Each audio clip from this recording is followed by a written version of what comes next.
Good morning students, this is Subhas. Welcome you all on English Heaven channel.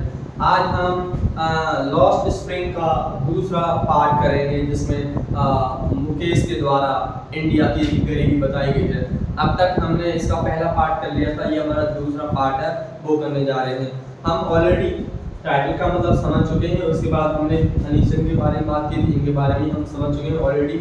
और जो एक पहली story थी मतलब सब स्टोरी थी साहिब आलम के द्वारा, वो हमने बेहतरीन तरीके से समझ लिया पहले वाले पार्ट में। ये हमारा दूसरा वाला पार्ट है मुकेश के द्वारा। इसकी हेडिंग है I want to drive a car by Mukesh. इस स्टोरी में मुकेश बताना चाहता है कि वो कार चलाना चाहता है। तो देखते हो कैसे चलाना चाहता है। और यहाँ पर अनीस का ये दूसरा इंटरेक्शन है दूसरे बच्चे के साथ। तो मुकेश के साथ इसका इंटरेक्शन होता है, अनीस जो हमारी फीमेल राइटर है उनका, और वार्तालाप होता है। देखते हैं क्या क्या होता है।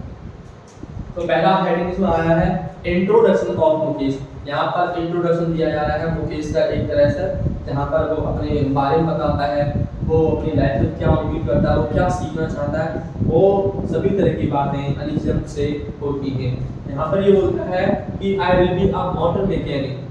तो मतलब बोलता है कि मैं ना मोटर मैकेनिक बनना चाहता हूँ। वो पूछती है आप कैसे बनेंगे ये सब। फिर वो बोलता है I will learn to drive a car. बोलता है मैं सीखूंगा, सीख के बन जाऊंगा। हाँ, फिर बताएगा he lives with his parents in Prodabad, the center of India's glass blowing industry। अब यहाँ पर हमें बताया जा रहा है मुकेश जो है अपनी फैमिली के साथ फिरोजाबाद में रह रहा है। मैं आपको बता दूं ये जो स्टोरी है आपके उत्तर प्रदेश स्टेट की है। उत्तर प्रदेश स्टेट में एक जगह है फिरोजाबाद। तो ये वहाँ की स्टोरी है जहाँ पर बहुत सारी चूड़ियाँ बनती हैं, या पूरे देश के लिए चूड़ियाँ बनती हैं। और फिरोजाबाद एक तरह का लीडिंग प्रोड्यूसर है बैंगल्स का इंडिया में। इससे पहले जो हमने पढ़ी थी स्टोरी वो दिल्ली की थी, वो भी इंडिया की थी, इंडिया से मतलब दिल्ली, और ये है हमारे उत्तर प्रदेश की। ठीक है, ये वाली स्टोरी। तो बोला जा रहा है वो अपने पेरेंट्स के साथ फिरोजाबाद में रहता है, क्योंकि इंडिया का क्या है एक सेंटर है, इंडियाज ग्लास ब्लोइंग इंडस्ट्री, यहाँ पर सबसे ज्यादा चूड़ियाँ बनती है, बहुत बड़ा सेंटर है यहाँ पे। अब ये हमें और आगे की बात बता रहा है जहाँ पर जो ग्लास ब्लोइंग इंडस्ट्री है वहाँ पर जो वर्कर्स हैं, एम्प्लॉइज हैं, वो जब काम करते हैं तो उन्हें किस किस परेशानियों का मुकाबला करना पड़ता है, वो सब हमें बताया गया है। वर्क एट फर्नेसेस, ये मैंने हेडिंग दी है क्योंकि हम जब पढ़ रहे थे तो मालूम पड़ा था बहुत सारे बच्चे, बहुत सारे एम्प्लॉइज वहाँ पर फर्नेसेस के सामने बैठ के कामकाज कर रहे होते हैं और बैंगल्स बना रहे होते हैं। इसमें फर्नेसेस का मतलब होता है आग की भट्टी। जो आग की भट्टी होती है उसके लिए फर्नेसेस बोला जाता है। तो वर्क एट फर्नेसेस, ठीक है। अब इनकी कंडीशन बताई गई है, किस तरह की कंडीशन है वहाँ पर जब लोग काम कर रहे हैं।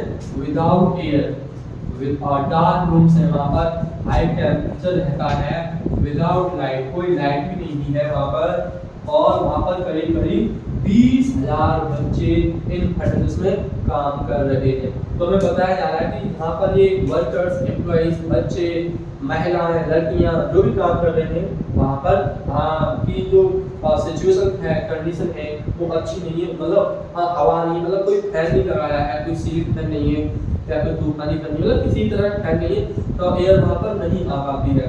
दूसरा क्या होता है डार्क रूम्स, मतलब वहाँ पर रोशनी की प्रॉब्लम है, वहाँ पर विंडोज ज़्यादा नहीं है जिससे कि बाहर की रोशनी आ पाए वहाँ पर। ठीक है, तो डार्क रूम्स हैं वहाँ पर, और वहाँ का जो टेम्परेचर रहता है वो काफ़ी हाई टेम्परेचर रहता है रूम का, क्योंकि जाहिर सी बात है वहाँ पर फर्नेसेस है, भट्टियाँ है, वहाँ पर काम चल रहा है, तो हाई टेम्परेचर तो होगा ही होगा। विदाउट लाइट, और वहाँ पर रोशनी भी नहीं है, जैसे बल्ब हो गए, रॉड्स हुई रूम में, वो ऐसा कुछ भी नहीं लगा हुआ है। और वहाँ पर करीब करीब कितने बच्चे काम कर रहे हैं, 20,000 बच्चे काम कर रहे हैं उन फर्नेसेस में, जो कि एक इलीगल है। इलीगल क्यों है? क्योंकि जो एक पढ़ाई लिखाई है उस एज में आके वो वहाँ पर काम कर रहे हैं, पहली चीज। और दूसरी बात ये है यहाँ पर कि उन लोगों ने कोई रजिस्ट्रेशन नहीं करवाया है उसका, जस्ट ऐसे ही काम करते जा रहे हैं, तो वो इसलिए इलीगल है। तो जो भी वो काम कर रहे हैं यहाँ पर फर्नेसेस में, भट्टी के सामने चूड़ी बनाने का, बैंगल्स बनाने का, वो इलीगल है।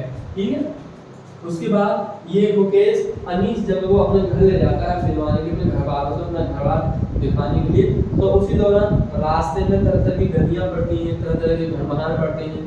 तो उन सब के बाद थोड़ा सा डिस्क्रिप्शन दिया है और फिर वो घर पहुंच जाता है। घर पहुंचने के बाद जो डिस्क्रिप्शन दिया है उसको भी यहाँ पर बताया गया। देख लीजिए कंडीशन ऑफ मुकेश फॉर्म, मतलब मुकेश की घटी कंडीशन। अब यहाँ पर है स्टिंकिंग लेंस। लेंस क्या होता है? आपका जो रास्ता होता है वो वाला होता है, और स्टिंकिंग मतलब बदबू, उसमें से बैड स्मेल आ रही होती है लेंस से। चॉप्ड विद गार्बेज, और वहाँ पर जो लेंस है वो क्यों वहाँ पर स्मेल आ रहा होता है? क्योंकि जो नालियाँ है, ड्रेनेज है, वो चौक है, मतलब ब्लॉक हो गई है। यहाँ पर ब्लॉक किससे हो गई है? गार्बेज से। जो कूड़ा करकट होता है, लोग आप फेंकने जाते हैं तो वो नालियों में आ जाता है, कूड़ के, या नाली साफ नहीं की जाती, इसलिए वहाँ पर उसकी बैड स्मेल आती है। स्टिंकिंग लेंस है, तो कैसे रास्ता है वो, कैसे स्टिंकिंग मतलब बैड स्मेल आ रही है। क्यों आ रही है? क्योंकि गार्बेज चौक हो गया, रुक गया, वहाँ पर पानी का जो मूवमेंट है वो है नहीं वहाँ पर। क्रम्बिंग वॉल्स, और जो दीवार है वो कैसी? क्रम्बिंग। क्रम्बिंग का मतलब होता है फॉलिंग वॉल्स। जो दीवारें हैं घर मकानों की वो टेढ़ी दीवारें हैं, इसलिए ऐसा हो गया है crumbling walls. Sorry guys. Wobbly doors. Wobbly doors क्या होता है? वॉबली का मतलब होता है अनस्टेबल। जो डोर्स हैं घर मकानों के वो कैसे हैं? वॉबली, अनस्टेबल, मतलब वो झुके रहते हैं या कुछ निकल गया है तो उनमें से आवाज आती रहती है, तो इस तरह के डोर्स थे। नो विंडोज, और वहाँ पर कोई खिड़की भी नहीं है। ह्यूमंस एंड एनिमल्स आर कोएग्जिस्टिंग, ये काफी कॉमन है हमारे इंडिया में। ह्यूमंस एंड एनिमल्स आर कोएग्जिस्टिंग, मतलब दोनों एक साथ रह रहे होते हैं। जैसे मान लो उनका घर है तो उन्होंने गाय भैंस की पाल रखी है और बराबर में जो लोग वहाँ पर रह भी रहेंगे, तो सेम घर में गाय भैंस बकरी या जो जानवर है वो पाल रहे हैं, वो भी उनके साथ रह रहे हैं और साथ में वो भी उसी घर में रहते हैं। तो एक ही घर में दोनों लोग रह रहे हैं, जानवर भी पाले जा रहे हैं और वो खुद भी रह रहे हैं, तो इसको बोला जाता है कोएग्जिस्टिंग, जैसा कि पिछले टाइम का होता था वो बताया गया है। Whole family of Mukesh working in bangles factory. Mukesh की पूरी फैमिली बैंगल्स फैक्ट्री में काम कर रही है। पूरी फैमिली चूड़ियां बनाने वाली जो फैक्ट्री है उसमें काम करती है। सिंस बर्थ, जन्म से, मतलब इन लोगों की जनरेशंस बीत गई है, काफी लंबे टाइम से वो चूड़ियां यहाँ बनाई जाती है फैक्ट्री में, वहाँ पर वो काफी लंबे टाइम से काम कर रहे हैं, मतलब जनरेशंस बीत गई है, ये बोला जा रहा है। इसके घर में कौन कौन है?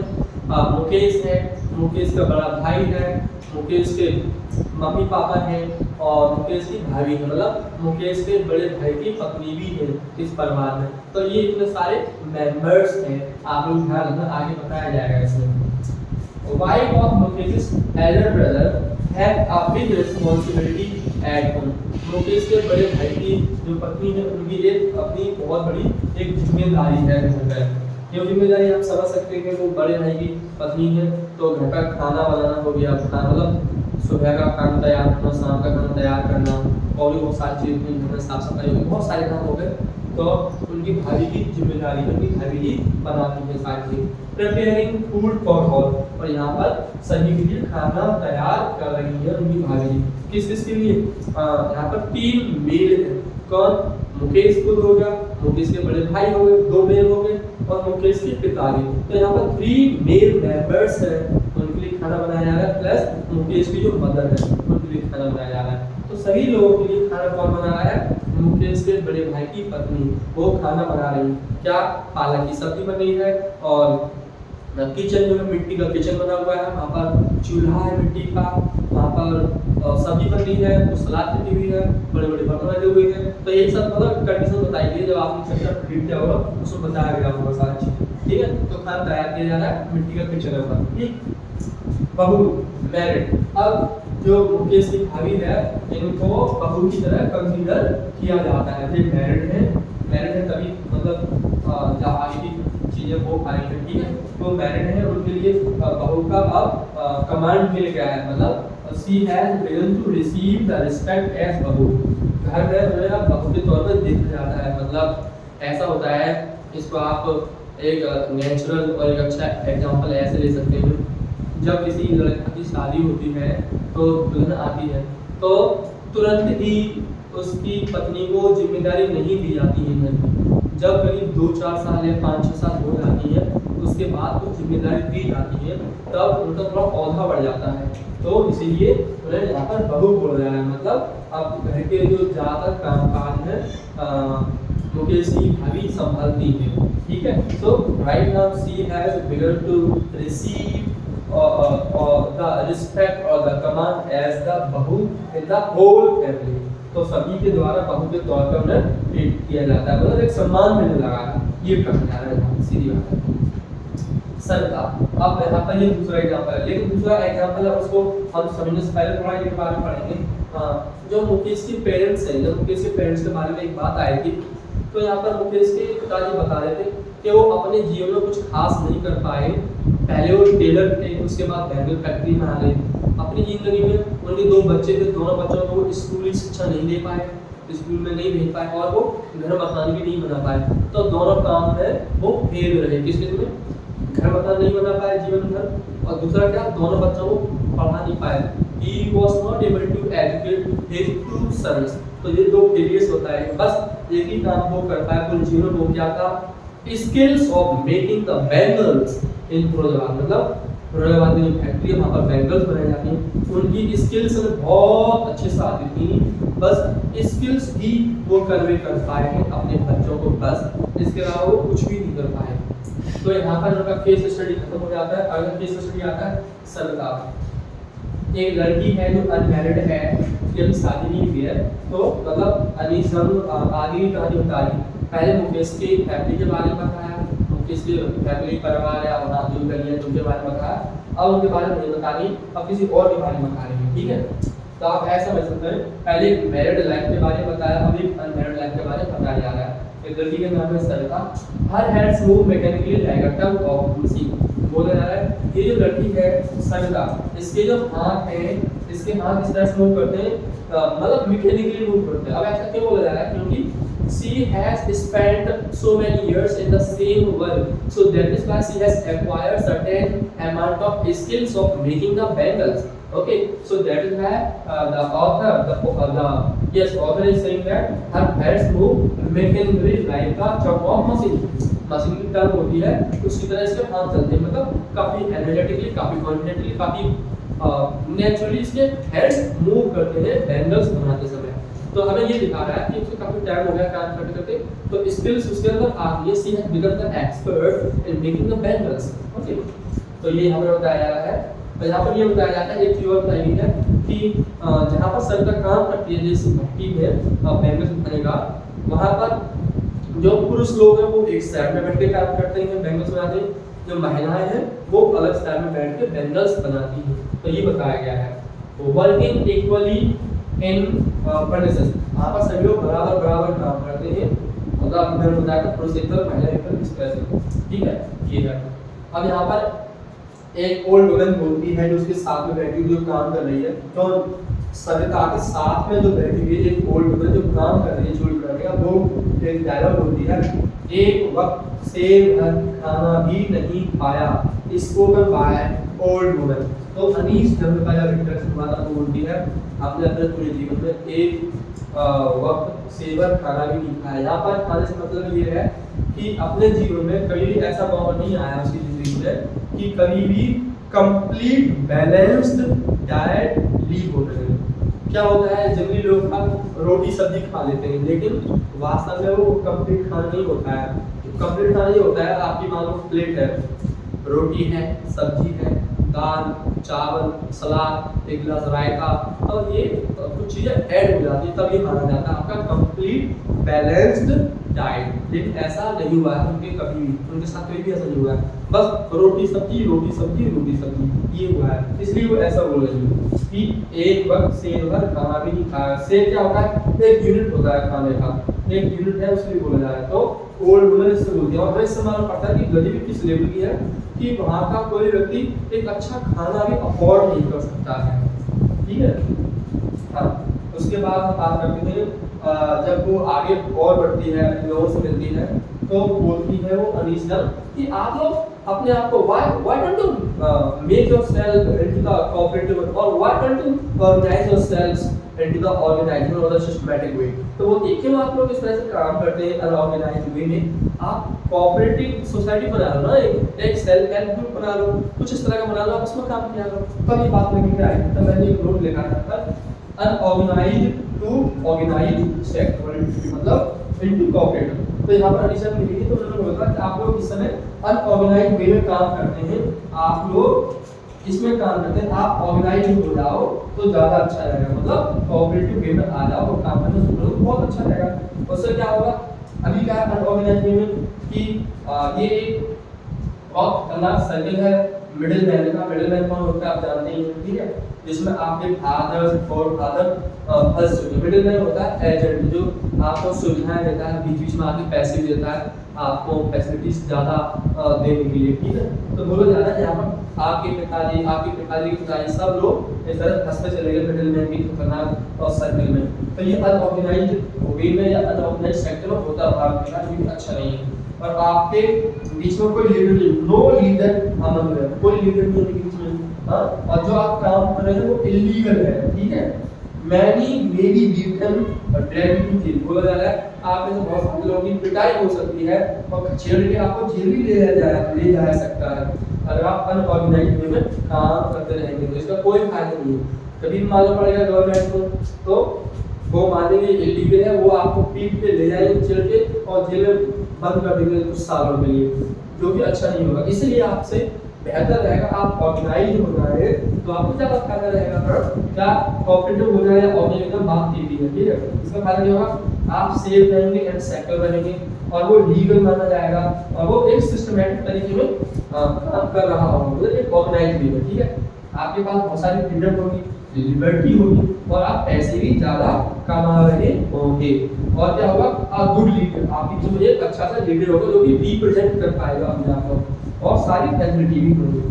सही बात है, अनिजम सही करिए, अगर ऐसा वो करेंगे तो ज़्यादा अच्छा रहेगा। लेकिन होता क्या है बीच में ही वे सभी के सभी सारे के सारे लोग बात करते हैं, they talk in a spiral, मतलब एक ऐसी सिचुएशन जो एक नेवर एंडिंग सिचुएशन है उसमें वो बातें करते रहते हैं। वो क्या बात करते हैं, क्या कि कभी गरीबी है उनके पास, कभी अपैथी है, कभी ग्रेड, कभी इनजस्टिस, तो यही सब चलता रहता है। तो गोल गोल करके इस तरह की ये बातें होती रहती हैं उन लोगों के बीच में। क्या पावर्टी, आपको गरीबी हो गया, पावर्टी का लोग कहते हैं अपैथी। अपैथी क्या होता है, लैक ऑफ कंसर्न या फिर लैक ऑफ इंटरेस्ट। तो सही बात है, गरीबी जो चल रही है तो उसके लिए कोई भी व्यक्ति इंटरेस्ट दिखाता ही नहीं है कि सिचुएशंस को ठीक किया जाए, सही किया जाए, उनको सुविधाएं दी जाए, एक सर्वे दिया जाए, मतलब बहुत सारे काम हो सकते हैं but there is no one who is going to take care for them in terms of the concern और the interest. So there is no one to show the interest for this people.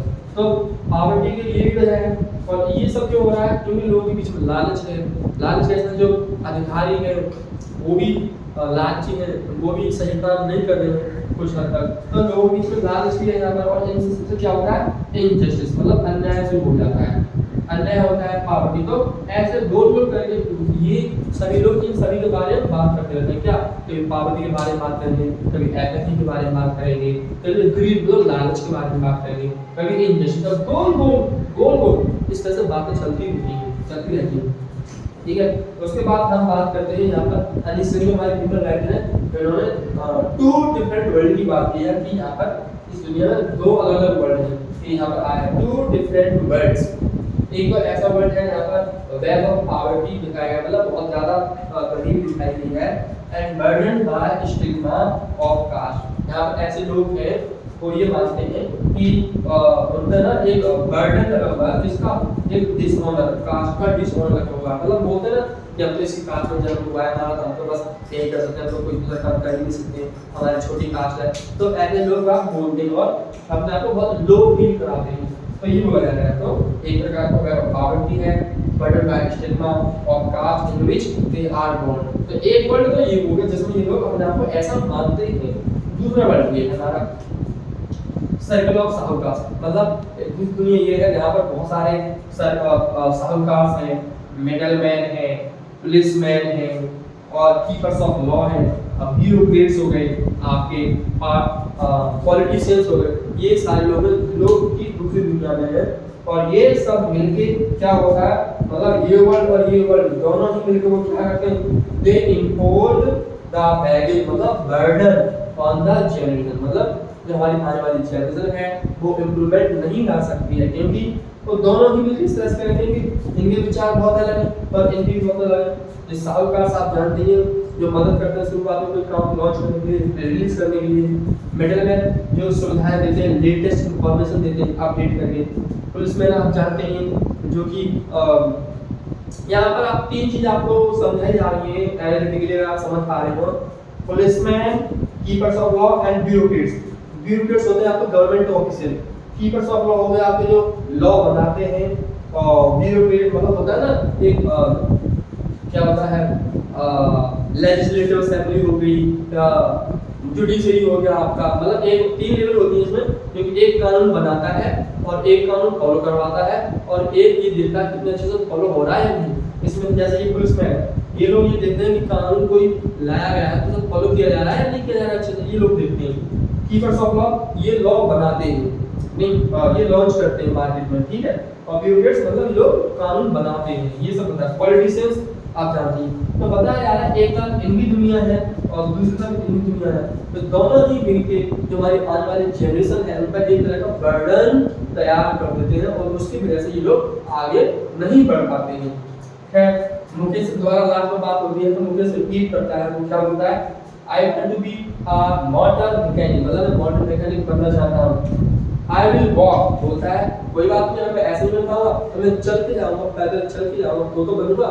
तो हमें क्या बताया जा रहा है, he is very determined and has good dreams to progress in the life, तो काफी डिटरमाइंड है और बहुत अच्छी सोच है आगे बढ़ने के जीवन में। तो ये हमें बताया जा रहा है। आपको मालूम पड़ेगा होगा कि स्कूल के पूरे चैप्टर में हमारे जो इंडिया की जो गरीबी है वो किस तरह से दिखाई जा रही है। आप यहाँ पर देख सकते हैं फैमिली जनरेशंस बिता दिए, 10 साल 20 साल 30 साल बिता दी, और भी ज़्यादा बिता दी इसमें, किसमें बैंगल फैक्ट्री में उसमें काफ़ी लंबे टाइम से काम कर रहे हैं और कुछ खास नहीं कर पाए, अपने बच्चों को शिक्षित नहीं कर पाए। इस वाले केस में अपने बच्चों को घर नहीं बना पाए, बस एक ही कला आती थी बैंगल को दे पाया था। सबके वाले केस में क्या देखा कि ये लड़की है, इसको एक वर्ड आया था यहाँ पर सुहाग, हाँ मैं इसको एक्सप्लेन नहीं कर पाया। ये लड़की सुहाग का मतलब भी नहीं जानती वो क्या होता है।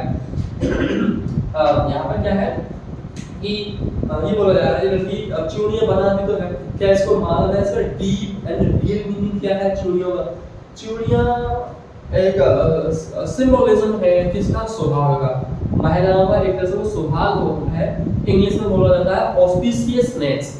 तो ये एक शुभ होता है और ये इंडिकेट करता है वो मैरिड है, तो ये इंडिकेट करता है। यहाँ पर बोला जा रहा है क्या ये लड़की जानती है कि ये सब ये क्यों हो रहा है, वो शायद नहीं जानती है। ये सबसे मालूम होगा पड़ जाएगा जब वो एक दिन दुल्हन बनेगी, तब ये सारी चीजें उसे मालूम पड़ जाएंगी। जिस तरह से उसके बराबर में एक ओल्ड वुमन बैठी हुई है, तो उसके बारे में बताया जाएगा एक दिन वो भी दुल्हन बनी थी, जब उसके सर पर दुपट्टा डाला गया था, उनको मेहंदी और जो भी परंपराएं होती हैं वो सारी चीजें की गई थी। तो ये सारी चीजें की गई थी, तो यहाँ पर बताया जा रहा है। उम्मीद करता हूँ आपको ये हमारा सेकंड पार्ट समझ आया होगा और आप प्लेलिस्ट में जाए, वहाँ पर आपको सारी चीज़ सीक्वेंस वाइज मिल जाएंगी, वहाँ से आप ढूंढ सकते हैं। Give a big thumbs up for the video, share the video for your friends and subscribe the channel for the upcoming notifications. Stay healthy and happy till the next video. Bye bye.